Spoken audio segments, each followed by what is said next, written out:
in spite of carrying on the equivalent tough, square-shaped styling with only a couple of unobtrusive outside changes.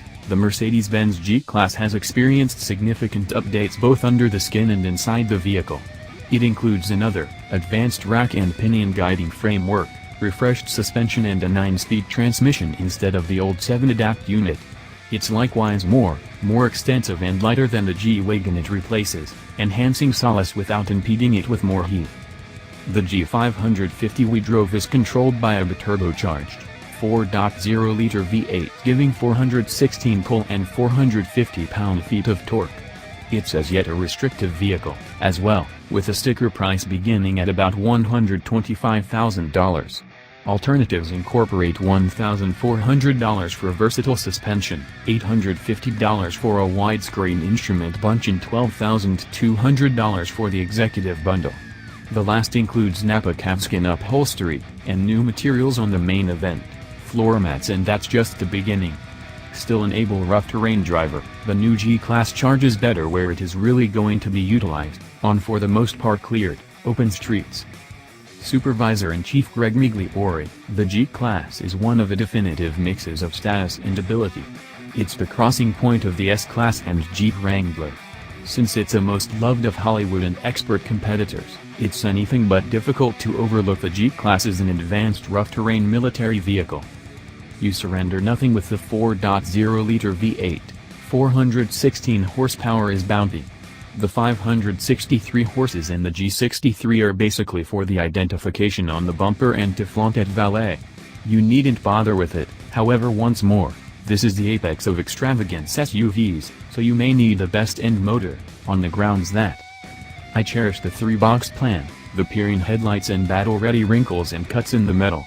The push-catch handles and the thud the entryways make when you hammer them are a satisfying return to some other time. The G-Class is such a great amount of less demanding to direct than its ancestors. It's as yet agreeable and connecting with, yet I wasn't stressed over moving this thing when I changed the radio station. The suspension and guiding are perceptibly progressively pleasant and the power conveyance is, might I venture to state, velvety. That 9-speed gearbox does its thing admirably. The 2019 release of this unbelievable rough-terrain driver is a careful makeover in all the ways that truly matter. It's an enhancement. Perfectionists won't be irritated by the new elements, and new purchasers will be interested by the basic reality they can really drive this thing. Senior Editor, Green, John Belch Snyder, I was nearly fearing driving the G550. The keep-going G-Wagen was such a torment to drive. It was huge, felt extremely tippy, was one of the most exceedingly terrible controlling vehicles I've encountered, and was extremely elusive and open to driving position. The main reason I was keen on driving the enhanced one, other than the delightful whack of the entryway locks, was that the colossal potential for development in the course of the last form had me inquisitive. I was promptly diminished when I bounced in this one. To start with, I had no issue getting settled. Mercedes totally settled the seating position. I likewise delighted in the view from the driver's seat. With a pleasant, new computerized showcase, a designo inside and delicate brightening from the inside encompassing lighting, this felt significantly progressively like a vehicle meriting its 6-figure sticker price. Before I was level out of the parking area, I could tell that dumping the recycling ball controlling for something increasingly appropriate to this century was something to be thankful for. Pulling this G-Wagen around the parcel and onto the road was a breeze. My lower arms weren't consuming when I got to the parkway. It's still somewhat dubious to point the vehicle straight down the thruway for quite a while, and you can tell the suspension is buckling down each time you make a jump, starting with one path then onto the next. However, I didn't feel like I was going to pass on in this thing. All things considered, there's something about driving a monster, gaudy gas-swallowing wilderness romper solely on rural lanes and interstates that murders off a little piece of my spirit. I took it through a Wendy's drive-thru, however.